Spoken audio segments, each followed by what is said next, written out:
Ada beberapa pertanyaan di DM sosmed Bosman yang meminta dijelaskan apakah New Mind anti IKN, pemindahan ibu kota baru. Kita jawab, kita jelaskan dulu apa yang New Mind maksud dengan pembangunan dan kemajuan atau growth bagi New Mind. Dengan menjelaskan hal ini akan menjawab langsung anti pemindahan ibu kota baru atau tidak para New Mind itu. Ingat sahabat, membangun itu belum tentu membuat growth, namun membuat pertumbuhan pasti salah satunya dengan cara membangun. Nah lu, mulai bingung ketika kata-kata dibolak-balik seperti kemahiran filsuf Brother Rocky Gerung yang berucap terkadang membuat logika lawan bicara menjadi mengiyakan karena nggak ngerti atau karena lemot otaknya belum berpikir sudah diterjang logika baru berikutnya olehnya. Begini kita menjelaskan tentang pendapat New Mind di dalam membangun. Sungguh beda sekali antara membangun dengan membuat pertumbuhan. Kita tahu apa itu membangun, apa itu membuat pertumbuhan. Kita jelaskan. Benar, Indonesia saat ini terlihat banyak membangun infrastruktur. Ya, benar itu membangun. Namun jangan sahabat bilang bahwa membangun itu memajukan Indonesia. Belum tentu. Sahabat, pasti sampai informasi ini ada yang komentar, gila nih Bosman, tujuan membangun infrastruktur kan untuk kemajuan ekonomi. Benar kan? Begitu? Ada yang komen begitu kan? Jawabannya, belum tentu membangun itu memajukan ekonomi. Kita harus melihat bagaimana cara Indonesia membangun dan dengan siapa membangunnya. Baiklah, saya mau menjelaskan sedikit dengan pengandaian.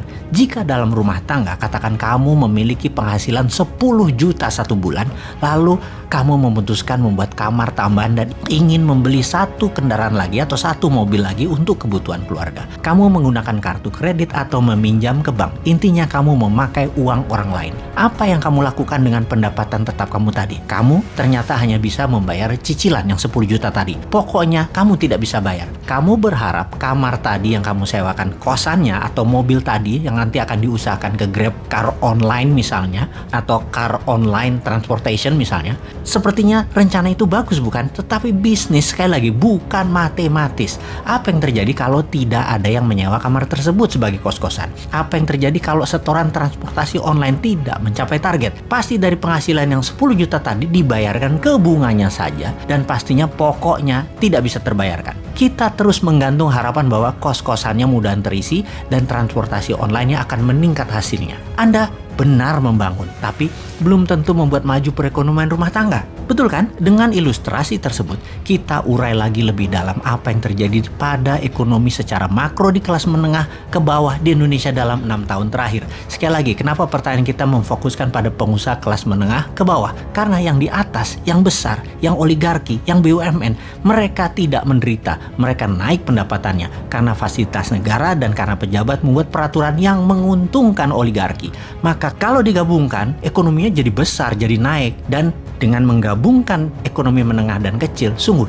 jadi terlihat naik. Sekali lagi, jadi terlihat naik. Tapi kalau kita fokus pada ekonomi mikro, kelas menengah ke bawah, jomplang pada turun secara bernegara. Bayangkan dalam 7 tahun terakhir, angka pertumbuhan kredit turun begitu tajam di Indonesia. Ini membuat sulit bisnis berkembang dengan cepat. Bank biasanya belasan persen per tahun tumbuhnya dalam penyaluran kredit. Alias kalau tahun lalu 1 triliun bank kasih kredit, tahun ini harus naik 1,15 triliun. 1 triliun itu adalah pengandaian ya. Dan sejak tahun 2014, tumbuh kredit di Indonesia di tahun tersebut adalah 11,58%. Lalu tahun depannya, tahun 2015, tumbuhnya 10,44%. Mulai turun tuh. Di tahun 2016 tumbuh 7,87%. Di tahun 2017 tumbuhnya hanya 4,18%. Oke, baiknya saya nggak mau teruskan yang 2018, 2019, 2020, bahkan 2021. Asli, saya nggak mau teruskan. Malu. Sekarang kita gabungkan informasi dari awal hingga informasi terakhir yang barusan. Sungguh, keberhasilan membangun terbukti tidak menunjukkan kemajuan seperti apa yang dilakukan selama ini, yaitu membangun infrastruktur jalanan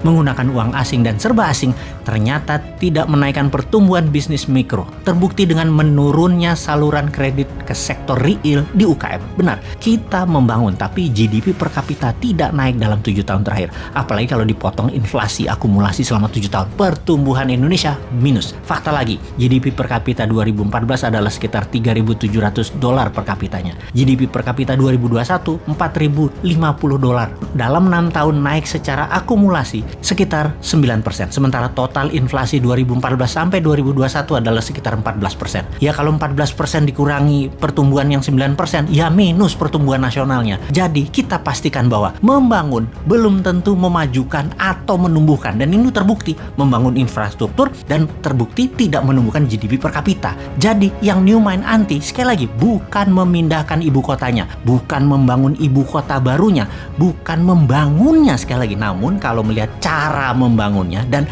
dengan siapa membangunnya, maka dapat dipastikan secara ekonomi makro dan mikro, pertumbuhan yang dirasakan ke masyarakat penduduk Indonesia ke depannya pasti hasilnya akan sama, yaitu tidak menumbuhkan apa-apa. Jadi tantangan New Mind dilontarkan ke tim IKM adalah buktikan uang 1.000 triliun rupiah yang akan digelontorkan dalam 5 tahun ke depan membangun IKN akan menumbuhkan GDP per kapita Indonesia ke $10.000 per tahunnya. Lalu kalau New Mind sekarang ditanya, jawabannya oleh New Mind bagaimana? Fokusnya New Mind adalah pertumbuhan ke $1.000 per kapita pendapatan rakyat Indonesia, dengan salah satunya adalah membangun ibu kota baru yang seperti titik. Rahasia dong, nanti 2024 kita buka.